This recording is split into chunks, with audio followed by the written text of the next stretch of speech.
Hola hijo, espero que estés muy bien. Hoy te quiero leer otro cuento en francés.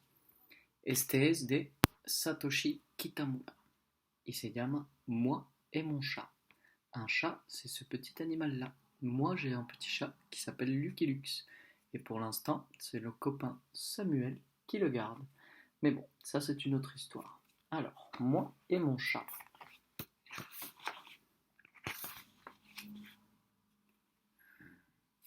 Regarde la sorcière dans la chambre. Tard dans la nuit, une vieille femme au chapeau pointu entra par la fenêtre de ma chambre. Elle brandit son balai dans ma direction et proféra quelques mots, puis elle partit sans dire au revoir. Regarde, ça c'est la vieille dame. T'as vu comme c'est pas rangé? Ma chambre aussi, elle est pas rangée en ce moment. C'est un secret. Nicolas, réveille-toi, tu vas être en retard à l'école. C'est sûrement maman, c'est sûrement le matin, une fois de plus. Maman me traîna jusqu'à la salle de bain et me força à me laver et à m'habiller. Regarde, là c'est la maman qui réveille et là qui l'emmène prendre le bain et s'habiller. Eh oui, parce que le matin il faut aller à l'école. En bas, elle interrompit mon petit déjeuner. Elle était furieuse. Elle me poussa jusqu'au bus de l'école. J'étais parti. Pourtant, j'étais toujours là. Comme c'est étrange, pensai-je en lissant mes moustaches. Mes moustaches? Hein? Mais qui parle? Qui est-ce qui a une moustache ici? Regarde la cuisine. Le petit, il est plus là. Hein? Mais alors, qu'est-ce qui s'est passé? Je me précipitai à la salle de bain et me regardai dans la glace. Léonard, mon chat, me renvoyait son image. Pourtant, ce n'était pas lui, c'était moi. Je n'en croyais pas mes yeux. Je m'étais transformé en chat. Oh, regarde. Là, c'est le chat, mais à l'intérieur, c'est moi. C'est le petit garçon. Pas de panique, me dis-je. Je m'installai dans le fauteuil pour examiner calmement la situation. Je m'endormis.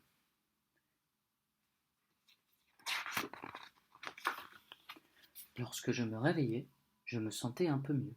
Ce n'était peut-être pas une catastrophe d'être un chat. Pour commencer, je n'avais plus besoin d'aller à l'école. Je sautai sur la table et, de là, en haut de l'étagère, quel bonheur! Je n'aurais jamais pu faire ça avant. Regarde, il peut sauter, il peut monter en haut des armoires. C'est fou, hein? Je m'élançai d'un bond vers l'armoire de l'autre côté de la pièce. Oh là là! Catastrophe! Tout tombe! Oh, qu'est-ce qu'on va faire? Maman me jeta hors de la maison. Allez, bye bye le chat. Tandis que je me promenais dans le jardin, Joconde, la chatte des voisins, arriva et me lécha tout le visage. Brrr. Il est temps d'aller faire un tour, décidai-je. Le mur de briques était bien chaud sous mes pattes. Regarde, ça c'est Joconde, qui lui lèche le visage. En arrivant dans le jardin de Mademoiselle Martin, je vis Héloïse. Une étrange sensation me parcourut. Quelle serait cette sensation? Mademoiselle Martin m'avait donné Léonard quand il était un chaton. Léonard était le fils d'Héloïse. Cela signifiait-il qu'elle était ma mère maintenant? Miaou, miaou. Coucou, maman, appelai-je timidement. Elle m'ignora complètement. Alors, est-ce que tu crois que c'est sa maman? Ça? Et qu'il vient de la re-rencontrer? Un peu plus loin, je tombais sur 3 chats à l'air méchant. Alors, comme ils ont l'air pas contents. Excusez-moi, pouvez-vous me laisser passer? Dis-je. Non, va-t'en, c'est notre mur, répondit l'un d'eux. Je pense que le mur appartient à tout le... Mais avant que j'aie pu terminer ma phrase, ils se ruèrent sur moi. Ils se sont rués sur les... C'est la bagarre, c'est la bagarre. Nous voilà en train de nous battre à coups de patte, terrible, et finalement de tomber du mur, accrochés les uns aux autres. Waf, waf, waf. Qu'est-ce que c'est? Le chien. Waf, waf. Un chien arriva en courant dans notre direction, aboyant furieusement. Les chats s'enfuirent dans tous les sens. C'était Bernard, le chien de Monsieur Stone. C'était un gentil chien, mon préféré de la rue. Merci Bernard, tu es arrivé juste à temps. Mais il me chassa du jardin. Évidemment, il ne me reconnaissait pas. Alors, c'était donc ça, le monde dans lequel vivait Léonard? La vie était aussi difficile et compliquée que pour les êtres humains. Mais quand je rentrai à la maison, j'entendis un bruit bizarre venant de la porte d'entrée. C'était moi qui revenais de l'école, essayant d'entrer dans la maison par la chatière. Mais est-ce qu'il était moi, Nicolas? Ou bien était-il le pauvre petit Léonard à l'intérieur de mon corps? Qu'est-ce que tu crois? Un chat dans le corps d'un humain?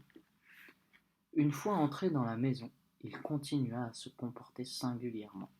Regarde, il se gratte la joue avec sa patte. Ça, c'est difficile à faire. Hein. Il se gratta avec application et, quand il eut fini, il se mit à attaquer ses chaussures. Hein? Regarde, un humain qui se comporte comme un petit chat.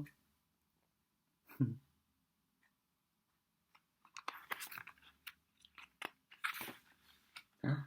Regarde. Il fait tout bouger, il gratte les armoires, il essaye de manger le poisson. Oh,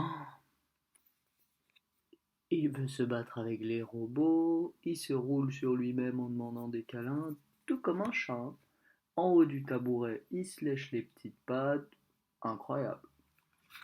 Il nettoya son pull-over en le léchant, puis passa un bon moment à se tailler les ongles.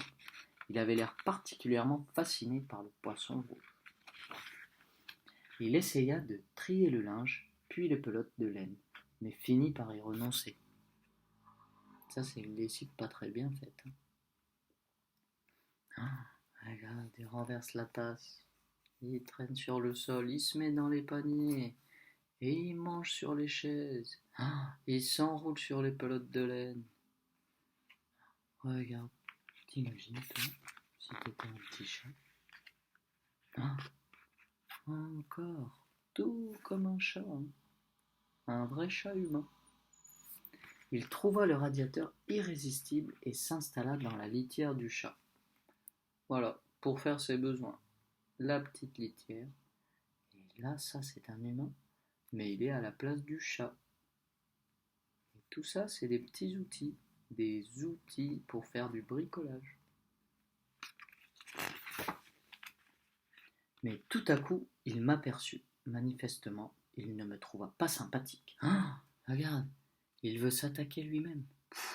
Il a tout renversé, tout le meuble, la lampe, les saladiers, le tabouret, les fruits, le cahier, tout est tombé, tout. Maman remarqua enfin que quelque chose n'était pas normal dans le comportement de son fils. Elle finit par s'inquiéter tellement qu'elle appela le docteur en lui demandant de venir immédiatement. Regarde le bazar qu'ils ont mis. Et regarde lui, il est tout effrayé, Nicolas. Et le chat, il est tout en colère.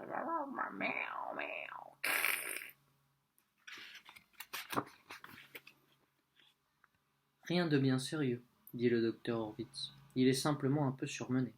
Mettez-le au lit, de bonne heure, et il sera sur pied demain. Et voilà le docteur, qui le sculpte. Mais maman était toujours aussi angoissée.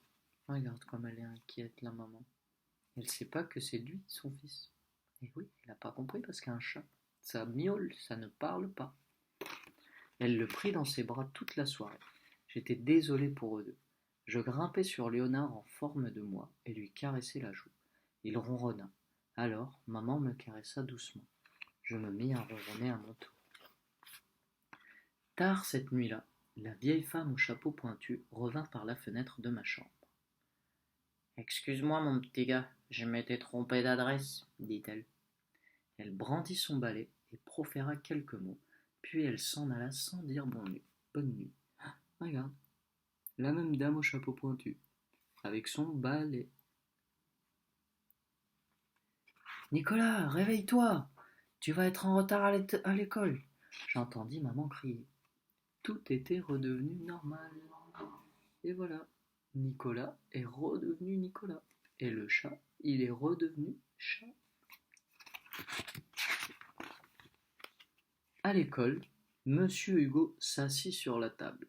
Il se gratta, lécha sa chemise et tomba dans un profond sommeil jusqu'à la fin du cours. Eh oui, la dame au chapeau pointu, elle est allée voir le professeur Monsieur Hugo. Le professeur et ça, ils sont dans une salle de classe avec tous les élèves, tu vois, et les bureaux. Et tu verras jamais, je pense, un professeur faire ça. Voilà mon petit, c'est la fin du conte d'aujourd'hui.